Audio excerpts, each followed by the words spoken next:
Europe 1, il est 9h04.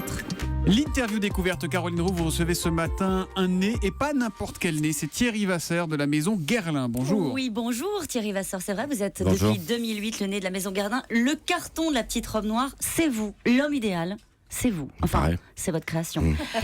Vous avez naturellement un sens olfactif plus puissant que la moyenne. Quand vous rencontrez quelqu'un pour la première fois, est-ce qu'inévitablement, vous l'évaluez, vous l'appréciez par le biais de son parfum ? Ben, évidemment, lorsque vous rencontrez quelqu'un, la première chose que vous remarquez à distance, c'est son parfum. C'est une façon de se présenter. J'évalue, mais je ne juge pas. Mais vous, plus précisément, parce que vous considérez que vous avez un don ou que vous avez travaillé. Ah oui, non, je ne crois pas au don. Je pense que c'est un travail, ça s'acquiert. C'est une question de mémoire et de mémorisation des odeurs. Et vous avez commencé tout petit comme ça, vous alliez dans la campagne et vous faisiez des tisanes, vous ramassiez des herbes, etc. Ça oui, vous plutôt que d'aller plaisait ? à l'école, je faisais ça parce que je trouvais que c'était assez amusant. D'ailleurs, il y avait un côté un peu empoisonneur parce que dans la nature, il y a plein de choses étranges, que ce soit des plantes, des fleurs, des champignons, et je trouvais ça plutôt drôle. Et là, vous vous êtes dit, c'est ça qui m'intéresse. Comment est-ce que vous êtes arrivé au fond à la maison Guerlain ? Vous me disiez tout à l'heure, c'est aussi un hasard. Bien sûr. En fait, vous savez, j'ai fait un CAP parce que j'étais très mauvais à l'école, donc j'ai fait un CAP. Ensuite, je savais pas trop quoi faire. Et puis par hasard, j'ai découvert l'école de parfumerie d'une maison qui s'appelle Givaudan à Genève. Et puis en un mois, je me suis dit, oh là là, c'est trop cool ça. En fait, on vous C'est paie. aussi simple que ça, c'est trop cool, ça. On vous paie pas mal d'ailleurs pour mélanger des trucs. Et Mais puis, quand même, c'est marrant. il faut savoir apprécier la différence entre un musc et un bois de santal. Je sais pas, Oui, moi. enfin, On n'est bon, pas ça, tous c'est quand capables de même le pas- faire ici. Il n'y a pas besoin d'être prix Nobel de la narine pour distinguer Vous dites ces souvent, deux choses. Non, ouais. et vous dites souvent, je suis pas un chien truffier. Ouais. Ça vous énerve qu'on vous présente comme un nez ? Ben oui, Parce que vous êtes un cerveau. Mais il y a un cerveau derrière tout de même.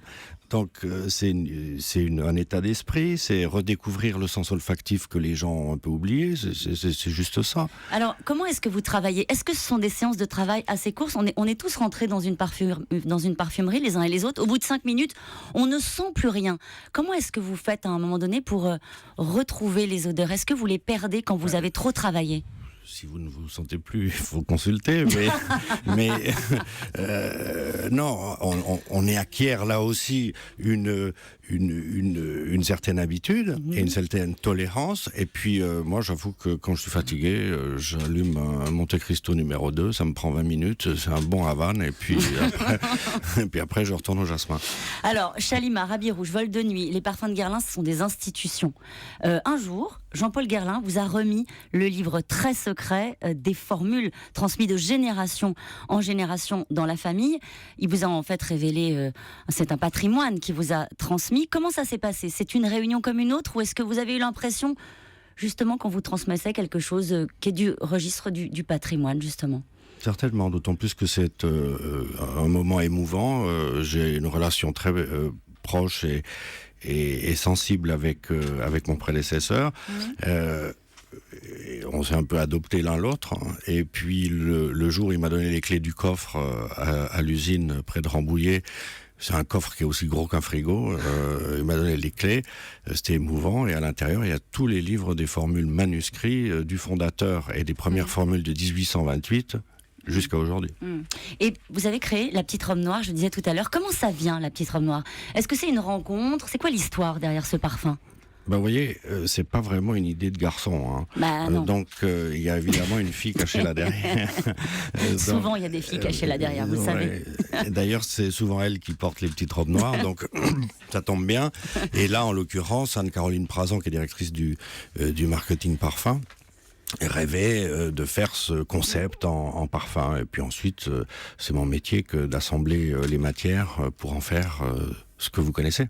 Thierry Vasseur, il paraît que vous placez plus de temps dans les avions, dans les champs, que dans des labos. Pourquoi ? En fait, j'ai acquis la connaissance de nouveau de mon prédécesseur que l'unicité de notre maison, c'est de ne vendre que ce que l'on invente et de fabriquer ce qu'on vend. Puis c'est pas trop compliqué. Non, et donc ça va, pour je peux ça, lâcher, il moi. faut acheter les matières premières. Et pour pérenniser nos filières, si je veux qu'une maison de 187 ans continue encore un siècle après moi, eh bien, je suis obligé d'aller discuter avec les agriculteurs, les producteurs et revenir avec des filières fortes. Est-ce que vous êtes fidèle à un parfum ? Vous avez eu peur là, vous me regardez droit dans les yeux. Mais je dis, mais où sommes-nous oui, ben alors je vous Elle est très répondrai. directe, hein, Caroline. Ah, moi, je suis comme ça, moi. Ah, mais j'aime ça.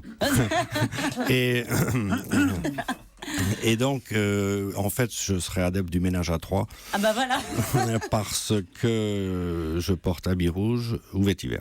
Du Guerlain, 100%. J'ai Merci une beaucoup, petite question Thierry qui va Vasseur. vous paraître peut-être absurde, mais est-ce que quand on se coupe les poils du nez, on sent moins bien ou pas? Alors, c'est un filtre indispensable. Je pense qu'il ne faut pas le faire. Donc vous les coupez pas, vous? Non. Merci beaucoup. On termine On termine sur une note glamour. Ah oui, c'est intéressant. Merci.